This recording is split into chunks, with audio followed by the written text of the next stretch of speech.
Welcome to Spirit Matters at spiritmatterstalk.com and the YouTube channel of the same name. We hope that you are a longtime listener, and if you're new to us, please hit the subscribe button and take full advantage of every interview we post, and go back to our archive and listen to any of the 270 or so interviews we have done over the years. It's all free, and we want to keep it that way. So if you move to contribute to that effort, you can do so as well. Those regular listeners and viewers know that I'm usually co-hosting with Dennis Ramundi. He's been dealing with some personal things for a while and has been absent, but we hope to have him back very soon. Today's guest, returning, a triumphant return to Spirit Matters. He was here a little over a year ago. Stephen Post. Stephen is the director of the Institute for Research on Unlimited Love, and the director as well of the Center for Medical Humanities, Compassionate Care, and Bioethics at Stony Brook University School of Medicine on Long Island. He's a leading expert in the fields of ethics. That's what we spoke about last time he was on, the intersection of spirituality and ethics, and a expert on the care of Alzheimer's and intersection with religion and other good things, and the author of the bestseller Why Good Things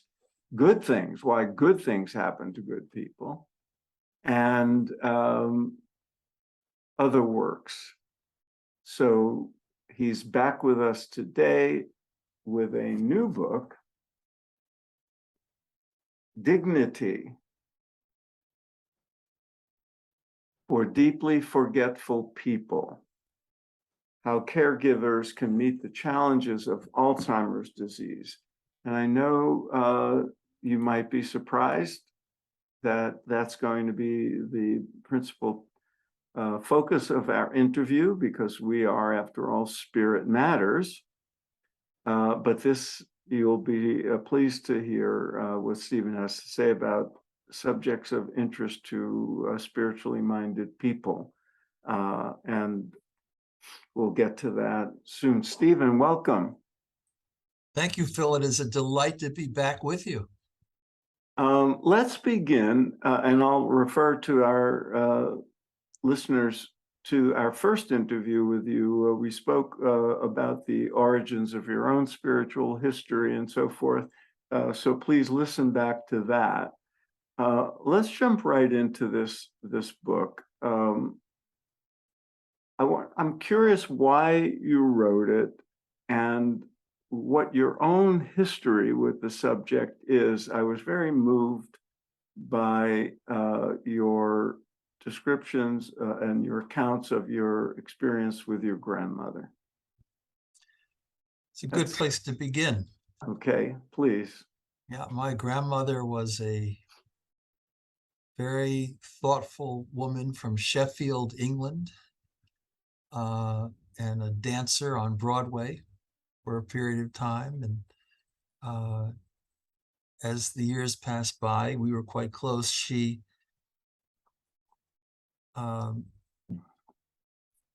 definitely manifested what we called then senile dementia. She became, if you will, squirrely at a time when the disease causes of dementia, which is a syndrome, but causes like Alzheimer's and so forth, were really not much in the vocabulary. So I would go to a nursing home where she was, and she needed assisted oral feeding, which is to say that she has struggled with her swallowing. And in an almost ritualistic way, I would give her applesauce and bran and such things. And she could not speak coherently at that time. However, I always sensed when I came in the room that she was present. I could see a light in her eyes. I could almost feel that there was a bright white light shining within her, a kind of radiance when I would come in, even though she would not call me by name. And as we went through this process of assisted oral feeding, kind of back and forth, which is not always neat and easy. You can get covered with some slobber and so forth, but occasionally I would be surprised because she would simply call me out by name, Stevie. It was not expected. It was relatively sporadic, although I think it was prompted by the process of back and forth with the feeding. And I always felt that even though her linear reasoning had been compromised, even though her memory was by no means what it had once upon a time been, I never doubted for a moment that she was still there underneath it all. And at that time, I was a believer in the idea of the one mind, and I did not think that the neurological deterioration that was underlying all this, although we didn't have scans and so forth at that time, I never doubted that her essence, her soul, her inner being was still there. And so that was how I got started thinking about how we think about people with dementia, not to even suggest that I applaud the very word dementia, because it's a word of decline from a former mental state. And so hence, deeply forgetful people, more continuous. We all have our moments, and some more than others, but it's not a them versus us sort of a scenario. There, but for the grace of God go I. And I wanted something that would be more inclusive and more engaging of these individuals. So my grandmother Post, she taught me in her own quiet way that she was still there, just because I always sensed it intuitively and could see it in her facial expressions, and very rarely in these moments of relative paradoxical lucidity. A term I want to get to. In your career, addressing issues around care of patients in medicine and so forth, was that early experience, did that lead you to sort of specialize, so to speak, in the treatment of people with Alzheimer's? Is that fair to say? Well, it was always in the background. It happened to be that in 1988, there was a wonderful neurologist to whom the book is devoted, Dr. Michael Foley, Joseph Michael Foley, who was a great Alzheimer's physician and a great American hero in the field of caregiving. He invited me to go out to Case Western Medical School and work very devotedly with this population, with caregivers, with affected individuals. So I owe an awful lot to people I met along the journey. I sometimes say along Route 80.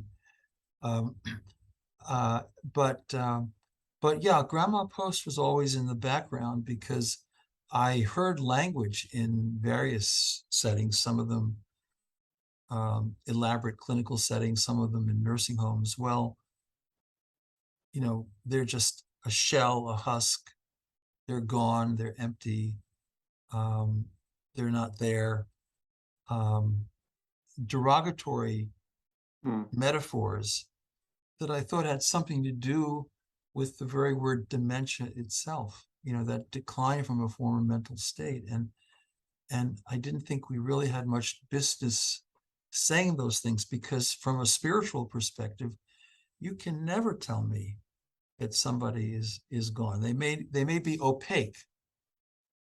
They may be difficult to see at times, but if you're patient, and I use Larry Dossey's word, noticer. If you're a noticer, if you notice the hints of lucidity and continuing self-identity, it's very meaningful. And you know that grandma's still there. I sensed that grandma was still there. And so sometimes when grandchildren or adult children would ask me, is mom still there? I would always say, well, of course.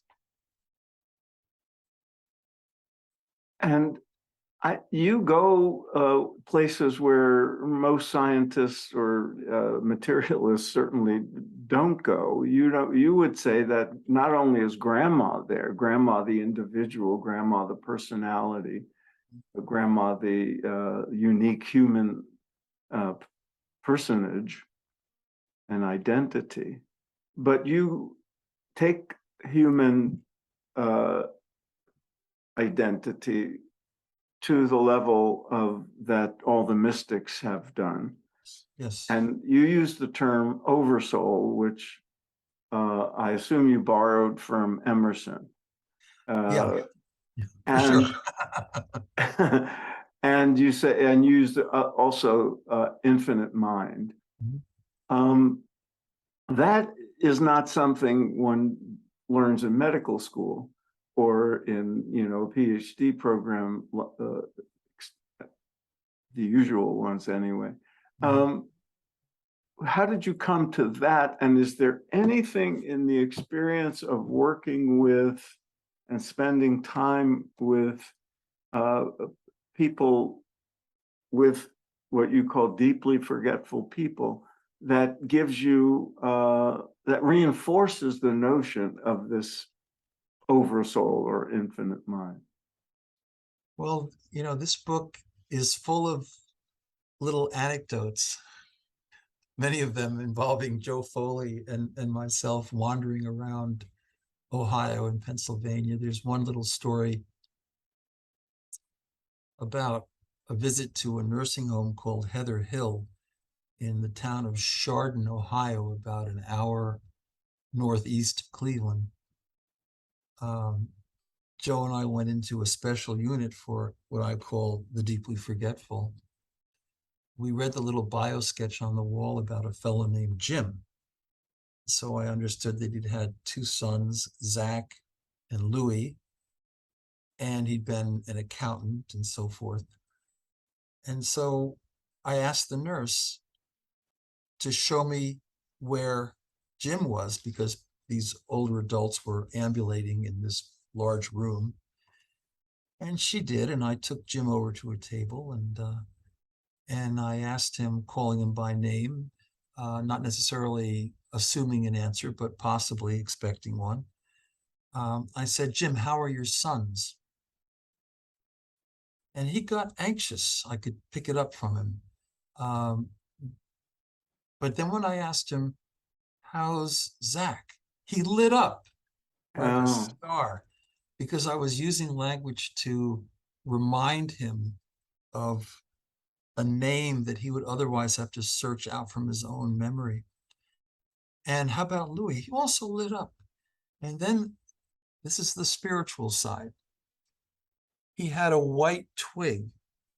It's about a foot long, it's pretty thick, and it was rounded on the edges, and it was painted white, and he put it in my palms. And when he did that, he smiled so energetically that, the place could have caught on fire. And he said to me, as he did that, God is love. mm. And I gave him back his twig.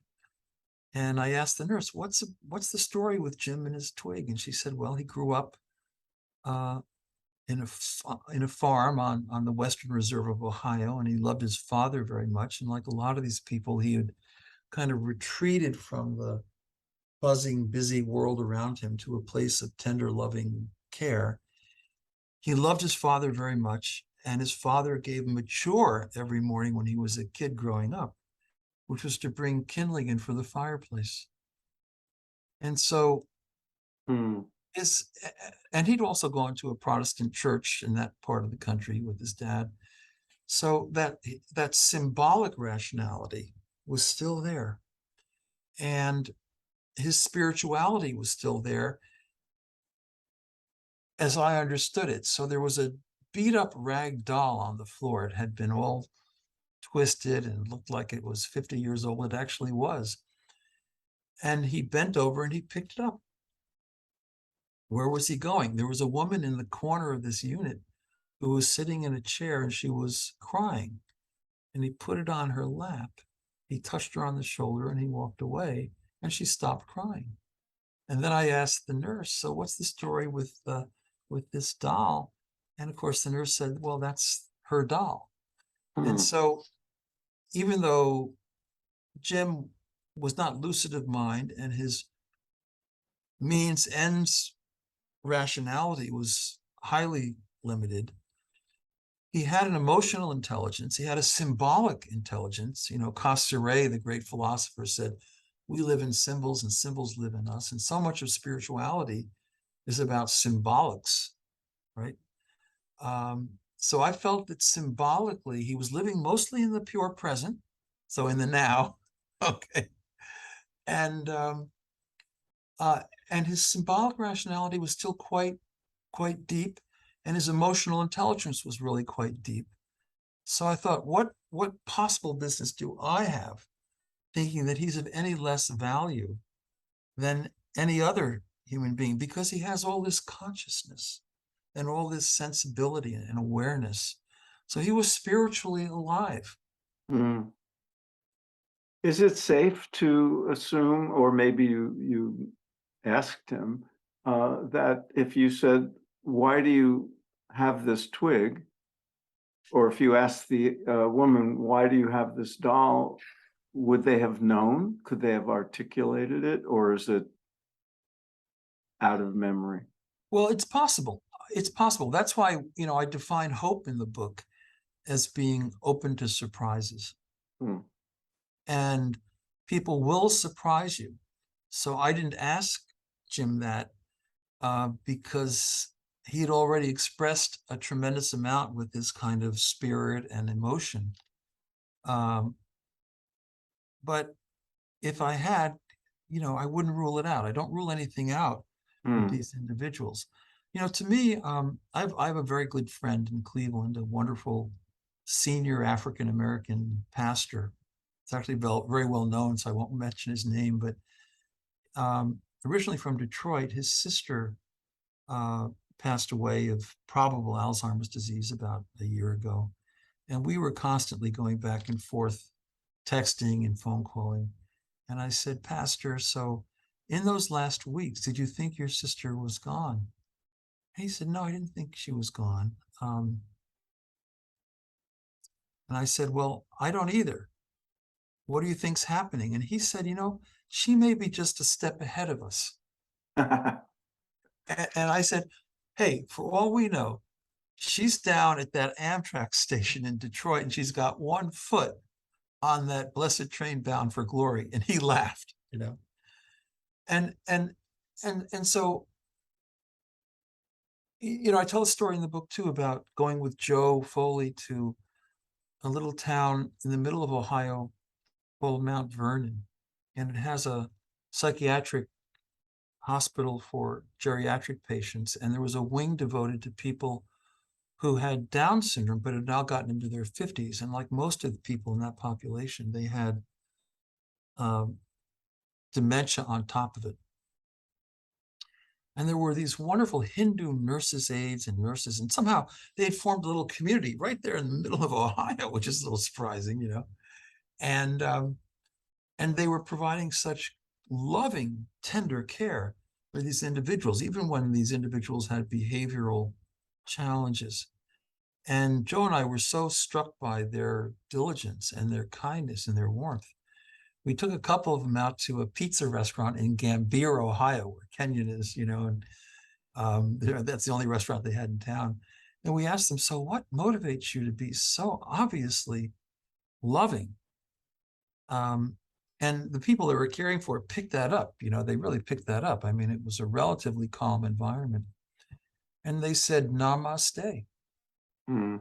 Right? Meaning, as you would all know, I honor the divine in you as you honor the divine in me. And that's a lot different than, when they asked Bertrand Russell if he thought there was such a thing as human dignity, and being the materialist that he was, he said, well, not really, because we're just glorified pond scum. So if you think mind is strictly derived from brain and matter and tissue, then it's easy to de-dignify these individuals, to humiliate them. But if you think that somehow there is this light within, and that you can connect with it if you are thoughtful about your words and your affect and the use of everything from music to deeply learned poetry that they would know from earlier in life. You want to be about the business of bringing out their spirituality and affirming it. And that's why pastoral care can actually do some pretty great things with people who are really at the very end stage of dementia, because they still have a symbolic rationality. And it's beautiful. Can you explain, you've used that term, symbolic rationality, and you contrast it with what you call linear rationality or reality. Can you explain that a little more for us? I would be very happy to, and it's a very, very important question. So linear rationality, which is the Western premium, means that I can be a rational agent, that I can make decisions autonomously. This is Kant. And if you're reading Locke's Second Treatise on Government, I can operationalize those decisions. And that's what makes us truly human and considerable under the protective umbrella of do no harm, or of beneficence and kindness. So when that goes, and it does go largely, although you never quite can say that, but it seems to be largely gone in many individuals, they still have symbolic rationality. I knew a guy in Cleveland named Clint, and he worked in the steel mills on the west side of the Cuyahoga River. And he always dressed country and Western. And he succumbed to deep forgetfulness. And he always had to have his cowboy hat in his hand. And even at the very end, in the last couple of days of his life, he would cling to that hat. And it was as if he knew that somehow his journey, his narrative, his identity was hooked up with that symbol.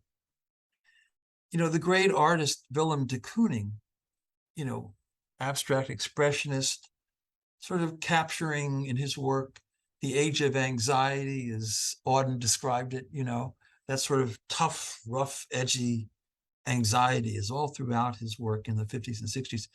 He was diagnosed with probable Alzheimer's disease by Dr. Norm Relkin at Cornell. And this is now at least 25 years ago. And he had lots of issues. He eventually, within a year or so, was living in a loft in Greenwich Village, and he had one assistant.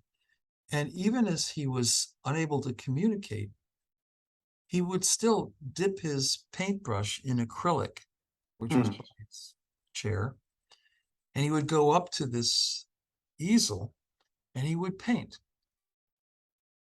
Now, it wasn't the same kind of painting that he did earlier on, which was, again, very rough-edged and anxious in tone.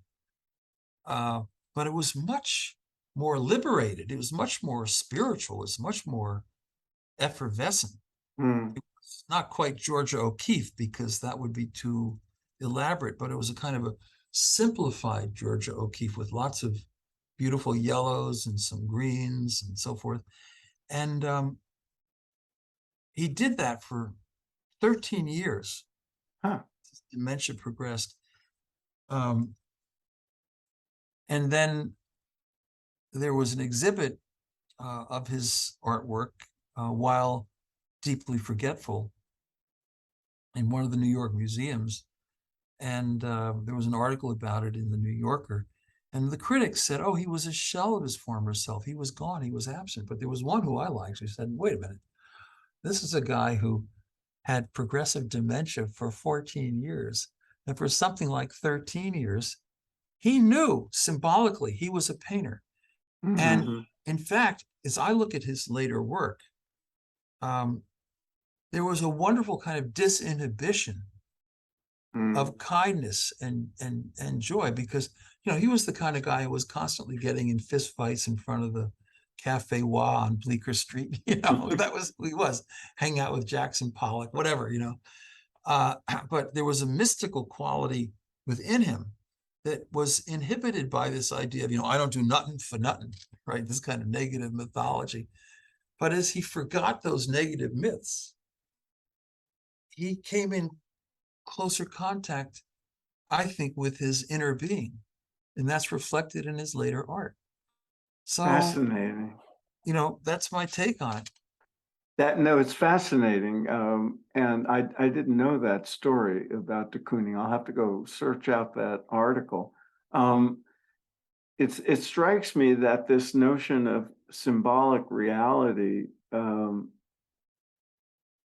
implication of it with deeply forgetful people, or with even modestly forgetful people, is that it points to a continuity of selfhood and identity, and a kind of grace, because I can imagine people, family members, caretakers, and so forth, seeing somebody who would always insist on wearing a cowboy hat, and somebody with a twig, or somebody with a child's doll, thinking, oh, they're nuts, and dismissing it as crazy behavior. But if you think about the possibility that it has symbolic rationality, it becomes something entirely different, doesn't it? Yeah. And it's purposeful. Yeah.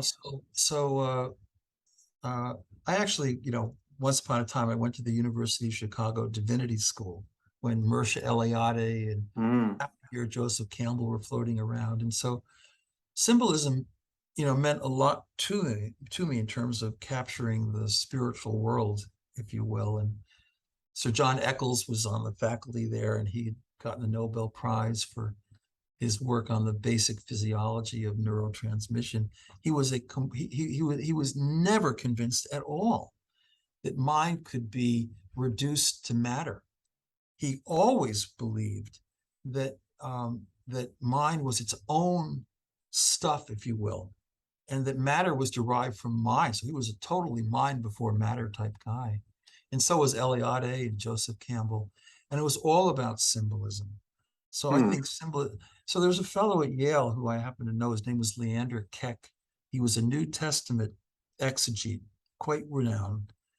And his wife, Janet, succumbed to a very severe form of dementia, probable Alzheimer's disease. And she couldn't communicate with anybody around Prospect Street and Yale Div School, but she went to services on Sundays.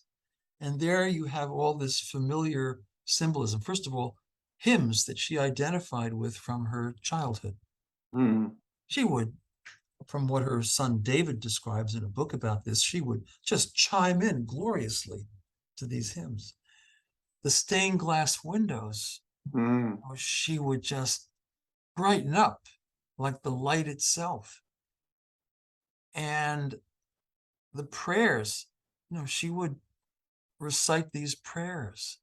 And after the service, she would actually be able to converse, at least for some minutes, with the people around her in that community, even though she had not been conversational Hmm. for some time. And so she was entering into a symbolic universe. And she came back into herself to some degree. Yeah. And that's very, very powerful. Fascinating. Another term that attracted me in the writing in the book is a paradoxical lucidity. Please explain that, because I think the implications were really fascinating. So the next book I write about deeply forgetful people will probably be called Paradoxical Lucidity. It's a little different, Phil, than terminal lucidity, which you sometimes hear spoken about. Because paradoxical lucidity, and I give many examples anecdotally, can occur, many years even before death. But while someone is really quite chin down on their chest, not able to communicate verbally, and yet somehow they come out of it sporadically, or maybe because someone connects with them symbolically or whatever. And so it's paradoxical, because you wouldn't think that would happen, but there they seem to be. And it raises every kind of question. I talk about it in chapter 7. Is grandma still there? You could try to, and actually in cases of paradoxical lucidity, I'm doing a big study on this now, and actually a big survey on this topic.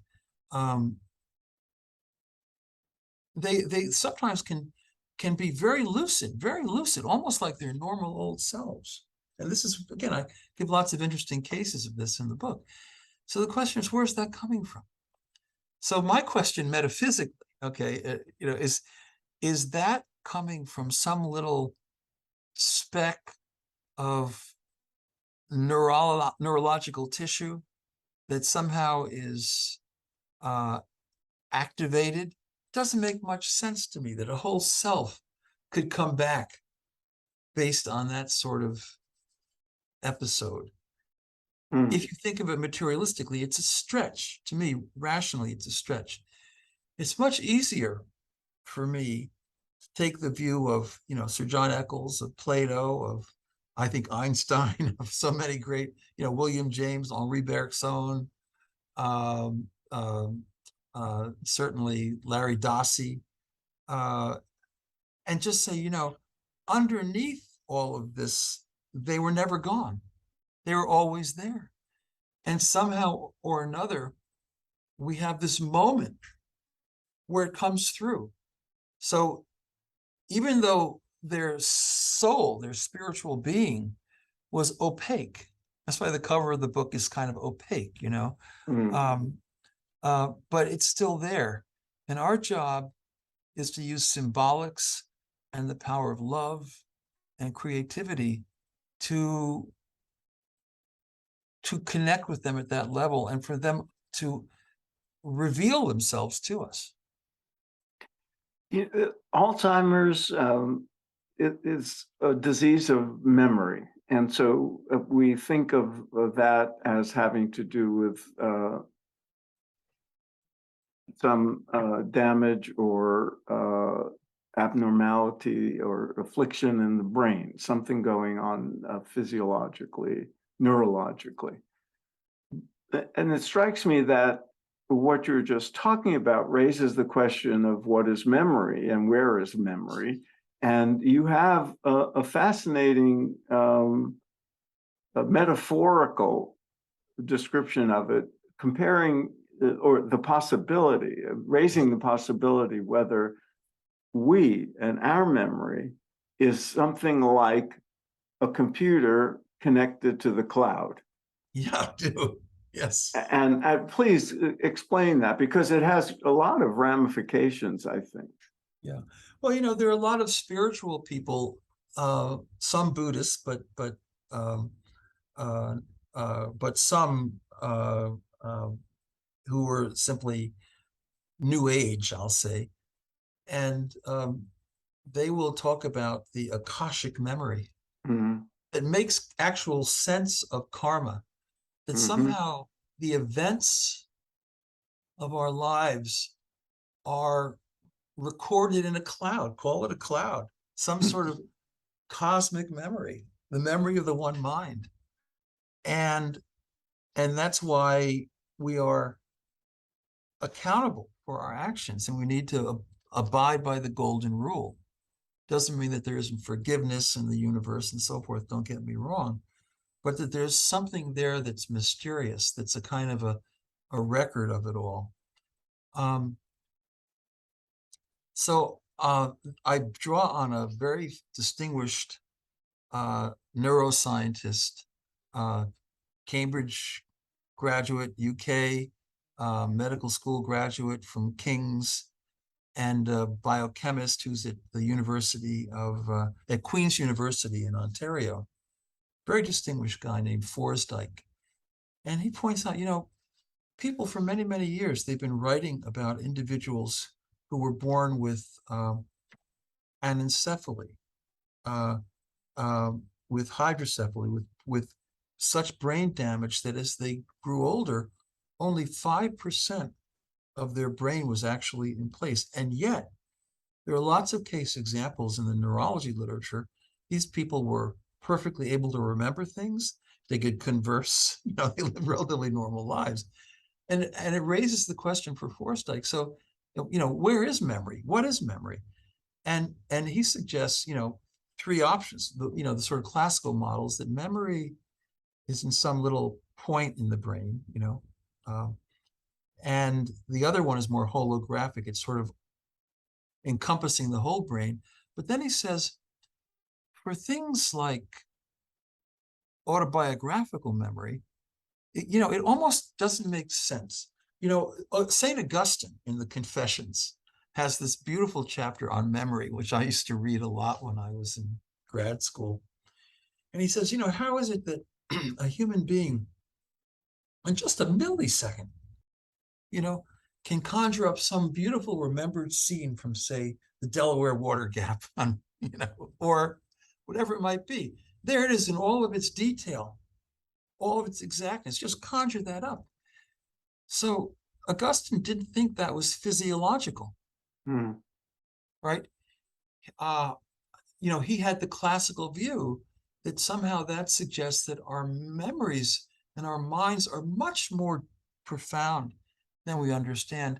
And the fact that we can come up every day, in just everyday living with these imaginations and so forth, he says it suggests that memory may be much more than we think. And so I just, in that chapter, now I wrote it in Bangalore.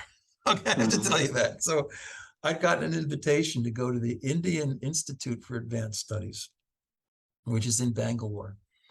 And I was doing a plenary address on deep forgetfulness and the meaning of consciousness. And I was saying that, we in the West, we disregard people who are deeply forgetful too easily because of, the Kantian, Lockean hypercognitive business. Neurologists sometimes get mad at me for using the word hypercognitive, which we invented, but because they know hypocognitive, you can be, too diminished, but you're, below the threshold. But can you possibly be above a threshold? You can have hypercognitive values and be dismissive of people who are somewhat forgetful. So I was giving this talk and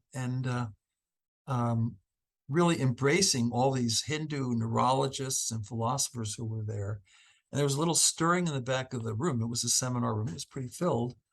And lo and behold, somebody stood up and they put their hand down on the table and they said, yes, there's no reason to value a human being less because they are memory compromised. And that was His Holiness. So this book is actually endorsed Oh, by His Holiness the Dalai Lama. And I have up here on above my desk this beautiful letter, a forward actually from His Holiness. And he ends by saying, post is addressing themes such as consciousness and interconnectedness in this new book, and it will contribute to a flourishing humanity. So what I want to do is I want to include deeply forgetful people in our spiritual community, and beautiful. also in a positive psychology community too. That sounds like a great conclusion to, I wish we could go further, but in the minute or so that we have left, Stephen, what do you want the listeners and viewers to come away with? As many of us already are or will be dealing with deeply forgetful people. We becoming forgetful ourselves at times. What's the takeaway? Forgetfulness can never separate us from the power of love. That would be my takeaway. Like St. Paul said, nothing can separate us from the love of God. And if God is love, if the whole universe is love, if love is the ultimate reality, a little neurological deterioration does not separate us from the one mind of pure, unlimited love.